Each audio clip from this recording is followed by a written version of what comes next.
Good morning, everybody.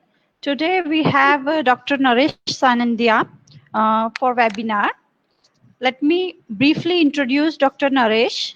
Dr. Naresh Sanandia is a material scientist with experience in chemistry, biopolymers, hydrogels, and composites for biomedical and environmental application. He is working as a postdoctoral research fellow at Singapore University of Technology and Design, Singapore. Previously, he was postdoctoral research fellow at Pohang University of Science and Technology, South Korea. Dr. Naresh has carried out PhD work at CSIR Central Salt and Marine Chemicals Research Institute, CSMCRI, Bhavnagar, and obtained the PhD degree in chemistry from MK Bhavnagar University. Now I invite Dr. Naresh to kindly present a webinar for all our Parul University staff and students. Yes, Dr. Naresh. Thank you, Dr. Anupama, for giving an introduction to the audience. A very good morning to all faculties, HODs, Vice Chancellor, and dear students. Am I audible? Loud and clear? Yeah, you are audible. Okay, so it's my pleasure to share the knowledge about biopolymers, which has been part of my career so far. So my screen is visible now? Yes. Okay. Yeah, so as Dr. Anupama mentioned, when I was in PhD in CSMCRI Bhavnagar, I worked in basics of polysaccharides, and during my further research, I work on advanced applications of biopolymers. So in my talk, I will explain a basic of biopolymers, biopolymer research, their modification, and further application in the biomedical domains. Especially the examples I presented are part of my research. Okay, so moving forward to the next slide. Should I stop my cam?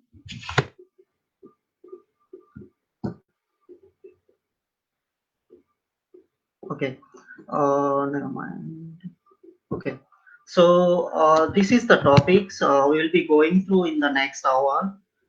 Starting from introduction of biopolymers, and then application, a part which covers research on surgical glue or tissue adhesive guided bond regeneration application, then dentinal hypersensitivity treatment, injectable hydrogel, and 3D bioprinting.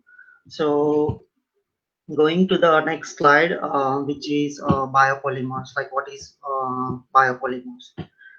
Right? So biopolymers are bio-based polymers. In other words, biopolymers are polymers produced by living organisms by their cells. So basically, there are three types of biopolymers based on their structures and function in the living organism. Those are nucleic acids, for example, DNA and RNA. The second is proteins, for example, collagen, elastin, fibroin, etc. And then the third one is polysaccharide that we will be going through in detail. So example of predominant polysaccharides are starch. Most of you know about starch, cellulose, and chitin. So yeah, starch we found in cereals and potatoes, rice, fruits, and then it comes cellulose, which found in cell wall of all plants, which is structural polysaccharides, so which gives structural strength to the plants. And then chitin, which is found in exoskeleton of arthropods, cell wall of fungi and mollusks. So those are the especially we are I will be presenting on cellulose and chitin for further modification here. So coming to the next slide. So what are cellulose and chitin? So those two are two most abundant organic compound or biopolymers on Earth. The cellulose is the first one, and the chitin is second most abundant. So as I said, these are structural polysaccharides. It gives strength it gives strength to the plant or living organism. So my research is mainly focused on these two polysaccharides. So let's see why we choose these two polymers for biomedical applications. Yeah. So biopolymers have gained significant attention in the development of due to their merits as renewables, sustainable, cost competitive, non-toxic, non-immunogenic, which offers tremendous possibility for their uses in biomedical field. However, there are challenges to use those biopolymers directly, such as especially when we desire some specific function and properties, for example, undesired physicochemical properties. Some biopolymers are insoluble in most solvents, and in case of cellulose and chitin, they are insoluble in most solvents, and most of them have like inert functional group. Like biopolymers generally have hydroxyl groups, so which is not that active, and it's difficult to use directly when we have like a specific application. Some have like a low surface area or poor mechanical properties due to uncontrolled swelling behaviors. So therefore, it is needed to modify those biopolymer for specific function. So to use biopolymers in the biomedical field, there must be several physicochemical properties sustainable for application.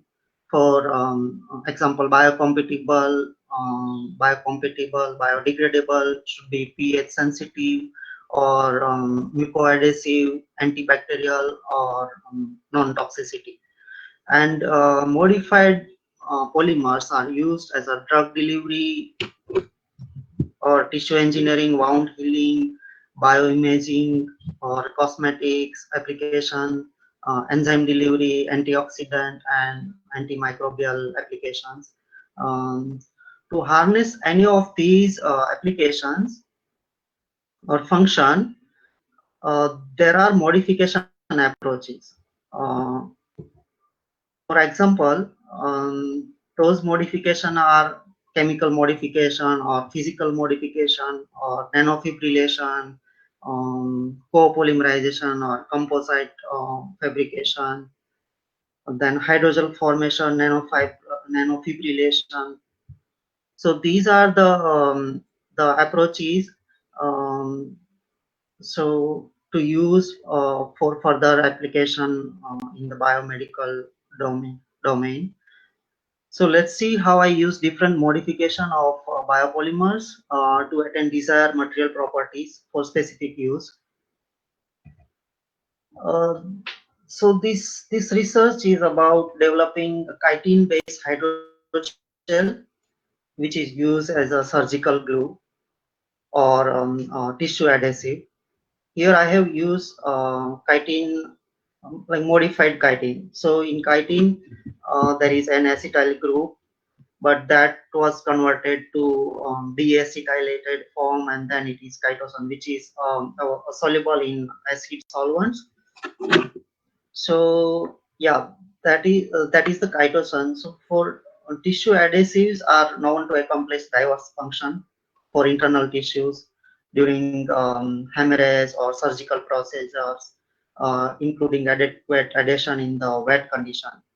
So being less toxic, costing less, or achieving hemostasis, and preferred wound healing progression.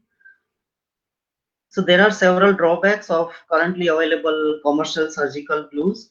Like most of the glues are like a multifaceted system, means they have more than one or two components that you need to mix before application, and then the use of chemicals like toxic chemicals, like some are modified with acrylate or cyanoacrylate, which is toxic to the body, or produce toxic chemicals when it degrades in the body.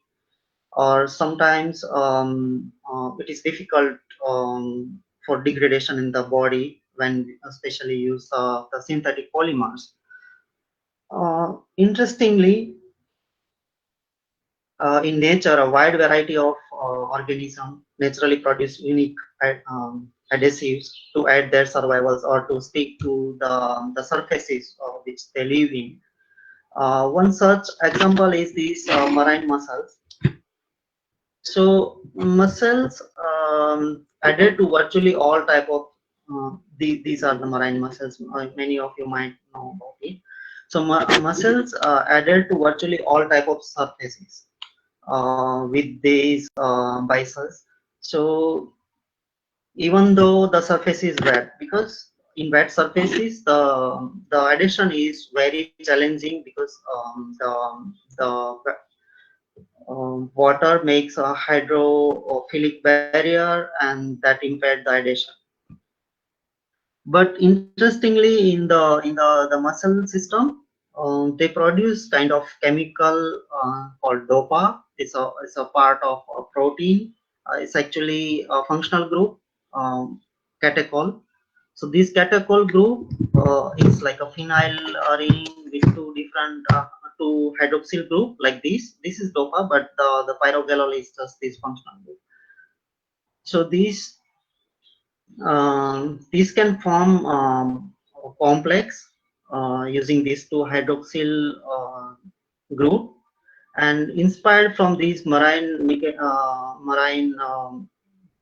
animal, or there is another marine organism which is tunicate. So tunicate is like a sac-like body, and it has a self-healing ability. So even if this sac is broken, it heals itself because of the pyrogallol. So inspired from these systems, what we did is incorporate this pyrogallol functional group on the chitin by chemical modification. So that is how we modified chitosan to achieve a desired function. And then that modified chitosan shows adhesion because of the pyrogallol functional group, even on the wet surface. So we have checked with the porcine skin for the adhesion, and then we have like a comparison with the commercial one, that how much increased in the adhesion than the parent polymers.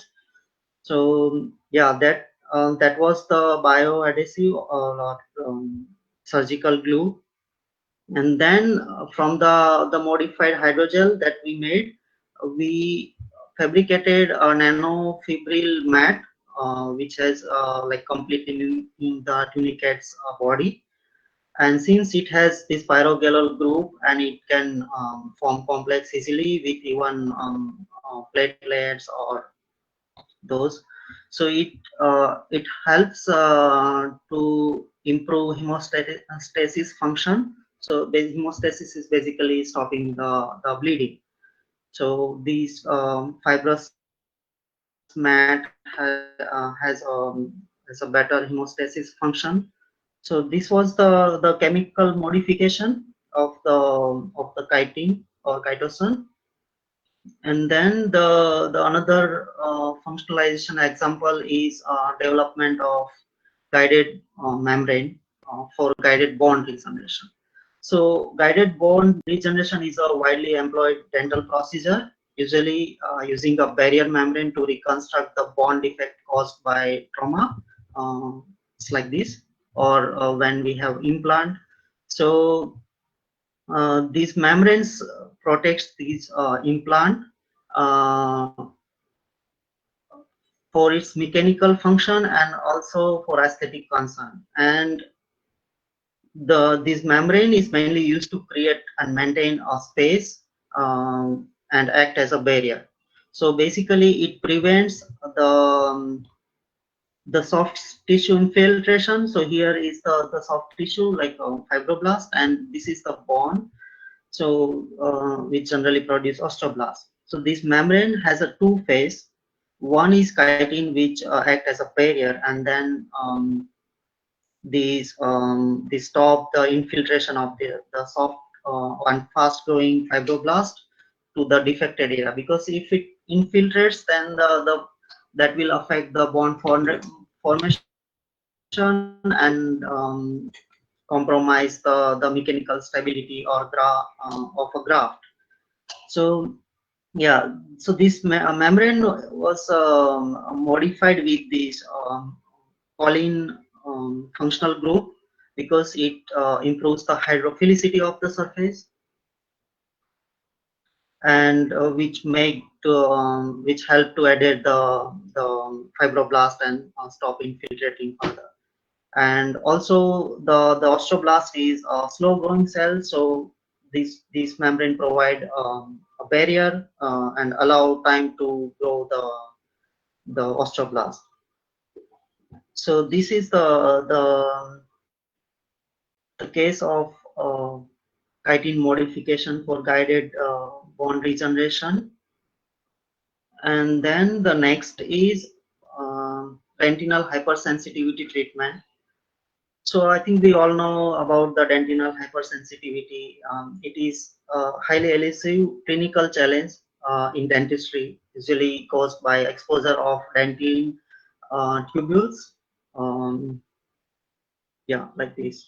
So when these tubules are exposed underneath the enamel layers of the tooth by infection or degradation of the hydroxyapatite component of the tooth, then the saliva flowing around uh, to the exposed dentinal tubules simulate the changes in the pressure, which are transmitted to these nerves, and which cause acute sharp and unpleasant pain. So that is dentinal hypersensitivity. So the one solution is to block these tubules. So if we can manage to block these tubules by mineralization, then we can treat the hypersensitivity. So interestingly, in the again in the nature, there is tannic acid, which has, as I showed, this pyrogallol group, which has a complex formation ability. So it forms complex with any metal oxide or metal ions, and then we use that tannic acid with a different type of metal ions and metal oxide to start nucleation of the mineralization. So these tannic acid and metal ion complex improve the nucleation of the mineral formation, which is hydroxyapatite.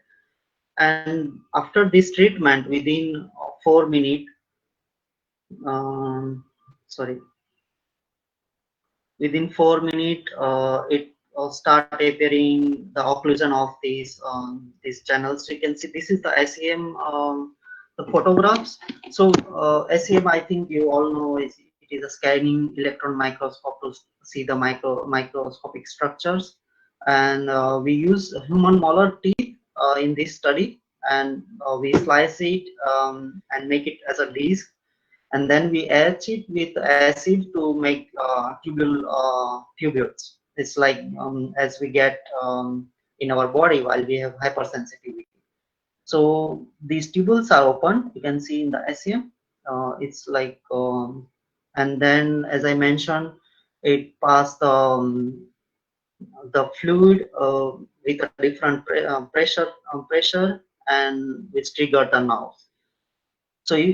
So in 4 minutes, it start blocking the tubules, and in 7 days, you can see in the SEM here, the tubules are almost 85% blocked. That we have like a detailed study in the published papers, that I'm not including here because it's too advanced and difficult to understand.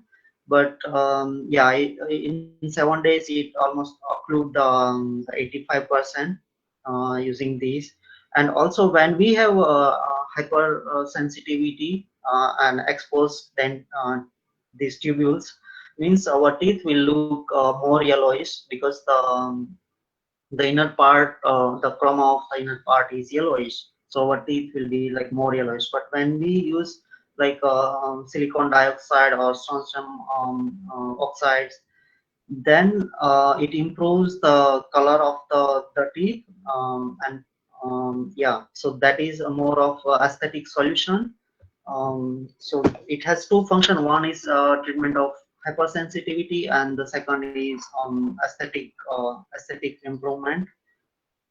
Yeah, so that was hypersensitivity treatment.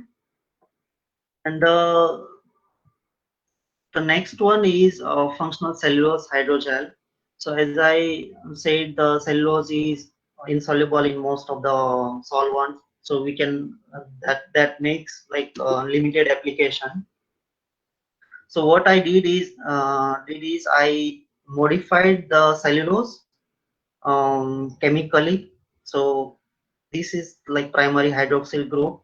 I'm not sure like how difficult it is to understand the chemical structure, but this is the primary hydroxyl group. So I use that hydroxyl group and convert it to the carboxylic group by selective oxidation. So these are like a detailed chemistry that specifically attack on the primary hydroxyl group and oxidize it. So these partially oxidized cellulose then mechanically treated to make a hydrogel slurry, and finally it gives a transparent hydrogel. So from completely insoluble, like you can see, like uh, papers are cellulose, right? It is not soluble in water, but now you can see the hydrogel which is completely transparent. Um, and even at 1% concentration, so if you take 1 gram of the modified cellulose and 99 gram of water, it make hydrogel. So you need just really tiny amount of the material. And interestingly, this hydrogel shows thixotropic behavior. So what is thixotropy behavior is when you shake the hydrogel or when you applied any stress on the gel, it start flowing or it change the softness of the structure. And when you remove the stress or just keep at rest, it gain again the same structure. So here you can see when initially I have the hydrogel, and when I shake it, like apply stress, it start flowing. But when I remove, when I keep it on set, then again it gain back the gel structure. Similarly, it has a responsive behavior to pH difference, sonication, or even ionic cross-linking. So if you treat it with different ionic ions like Fe or calcium, it changes its strength. So we achieve like many properties, right? And the thixotropic behavior is very important in biomedical application, especially when we use it for injectable purpose or cell delivery vehicle. So what happens is when we okay, so injectable hydrogel is means we take hydrogel and then add active ingredient like cells or drugs or any active molecules that we desire to inject in our body. But what happens is if we inject without gel, then those cells get like immense pressure from the extrusion, and cells may die, right? So this hydrogel just compensate the shear force during the injection process and protect cells from dying. So that's how this hydrogel is used as a cell delivery vehicle or even active molecules. And once and also like when we pass through the needle of the series, and we are so basically we are applying stress or shear force, so it will flow, so we can easily inject it in the body. And when we remove like stress, so basically on set, the hydrogel gain back its structure. So that maybe that is used as a specific tissue engineering application when when we need to inject specific cells in the body or any in vivo models to do some advanced research. So this is how this thixotropic hydrogel produced by chemical modification and then physical modification helps to change the property and then use in the specific property application. The second use is 3D bioprinting. So bioprinting in recent years is a technology has emerged as a novel technique for biomedical application. It started with the idea of combining additive manufacturing. So it's what happens is like if we have a certain structure like 3D model, so which is generated by CAD, like computer aided design, like AutoCAD or something. So yeah, so these sorry, yeah, so these models we generate in computer and then we export it as a printable file, and then we have another software that slice the structure. So it slices like this. So it's basically slice layer by layer. And then what printer do is just a extrusion technique with a certain coordinates, because the slicer generates certain coordinates, and then we can extrude the desired hydrogel or material, and then we get the final physical object which is three-dimensional. So this is 3D printing. And 3D bioprinting is when we include cells or such type of active ingredient, then it is bioprinting. And it has several advantages, like we can print living tissues, or we can tune the stiffness of the hydrogel based on because like all those organs have different stiffness, right? Liver has different stiffness. It means like a softness, and then muscles has different. So we can use a wide variety of hydrogel and incorporate the desired cells and then 3D print it. So this model, like 3D printed model, can be used as a in vivo experiments, or like ex vivo experiment where we don't have like a animal model. So that will be like artificial animal model. So this is how this 3D bioprinting works, and then it proliferates cells, and we can monitor cell behavior and changes in the cell morphologies, and then that's how it is used in a tissue regeneration, and also in making in vitro models for a diverse research, like a drug discovery or testing, or even if you have like a imaging purpose, because this hydrogel is transparent, so you can easily monitor the migration of cells, or the changing in the morphology. So yeah, that is how this hydrogel work for bioprinting. And so that's all was for biomedical application of biopolymers, which I have been doing. And apart from biomedical application, I have I'm working on different field, which is environmental applications of using these biopolymers, especially chitin and cellulose. So this project is to develop sustainable large scale 3D printing of biopolymers. Again, we got inspiration from the nature, and then there is a fungi which is Omicota, which has cellulose and chitin both. And then we mimic the same component and developed a material here which has good mechanical properties. You can see this is the material property chart. It's a little complex to understand, but the phlegm is the material that we have developed. And with comparison to the other biopolymer forms or wood-based material or natural composite, it's almost in the range. So that material was further used for large scale 3D printing or additive manufacturing.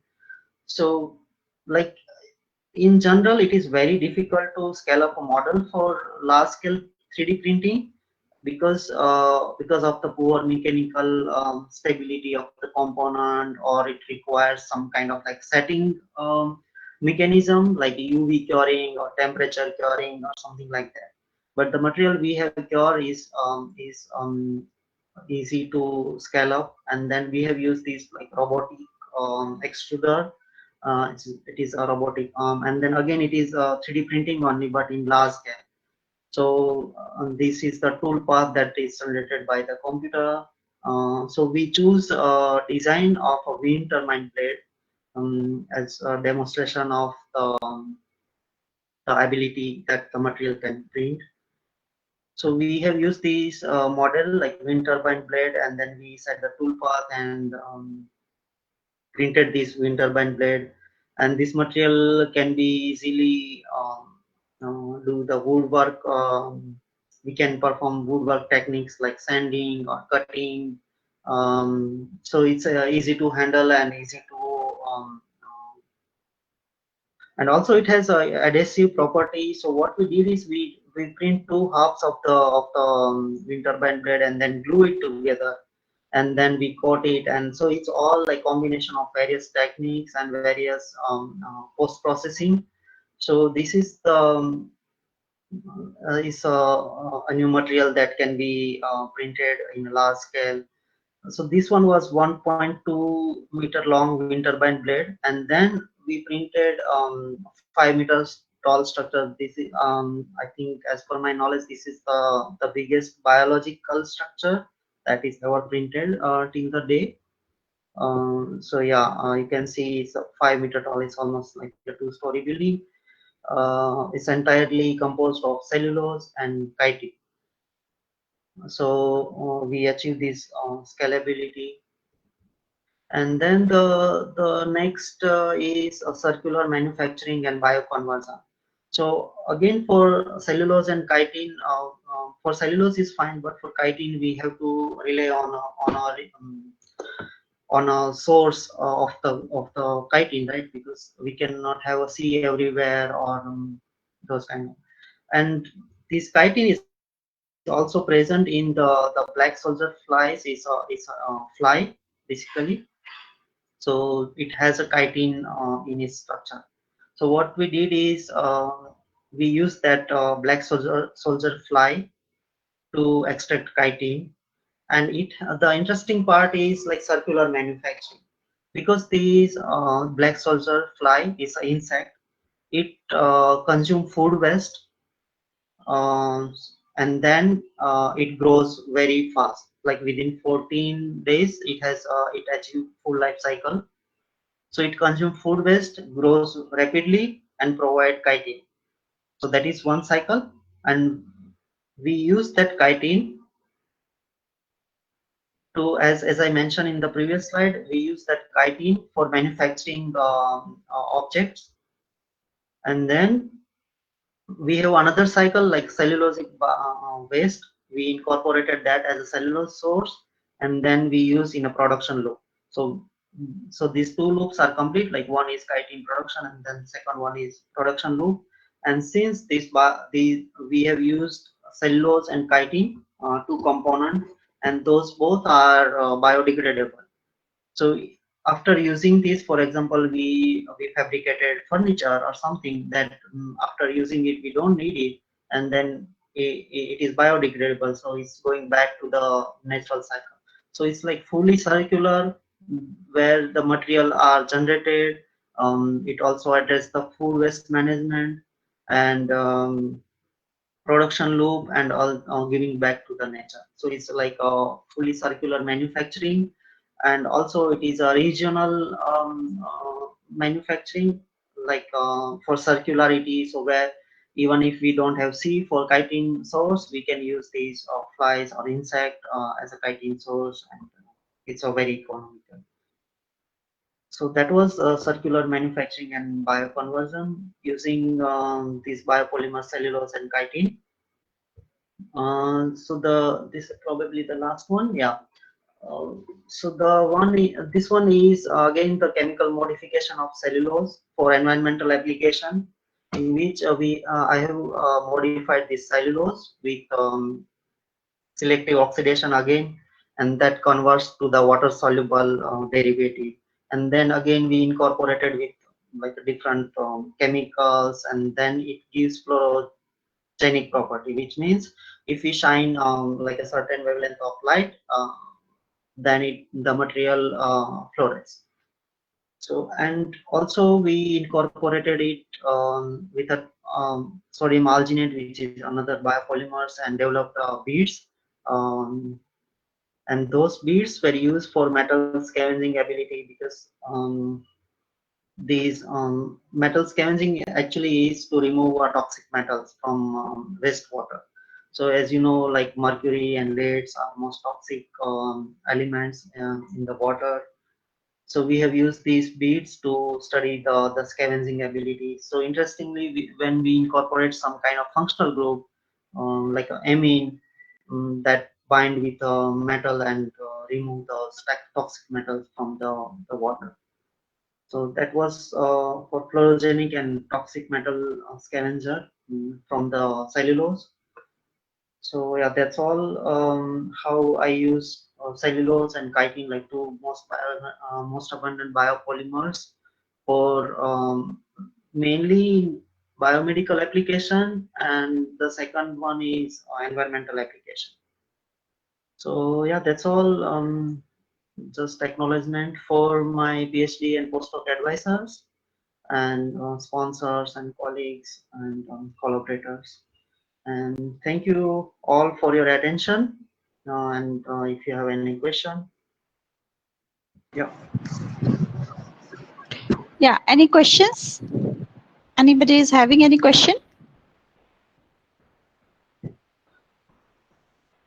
Yeah, feel free to ask anything. If you want to like know like a detail about any specific project, you can ask, or you can even drop me an email if you are like interested in certain project. Because these all like very in brief. So I haven't included like a detailed results. So yeah, any question? Sir, good morning. Yeah. Sir, as you said about 3D printing, so sir, Yeah. if we develop any organ or anything with the help of 3D printing, and we try to incorporate that organ in the body of a person who is having that organ failure or any sort of thing, so Yeah. is there any chances that the body will refuse that, means it will Okay. not allow that organ to get incorporated, organ rejection type of thing? Okay. So yeah, it's a good question.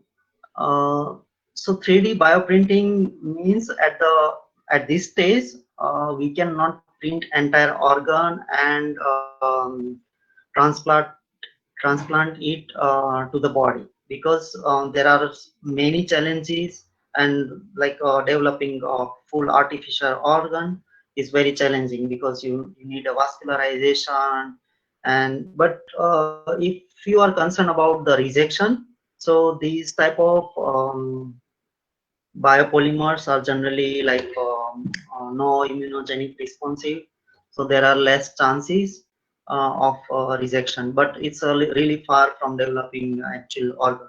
So this is like at the moment it helps to generate like a ex vivo model, or mimicking the body condition for like a cell behavior or migration or kind of like responsive behavior. Yeah.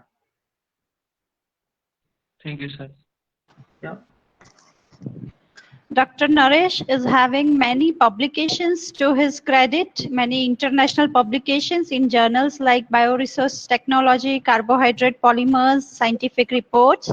And Dr. Naresh, thank you very much for giving such an informative talk to our students. I hope all my students have gained certain knowledge from your informative talk.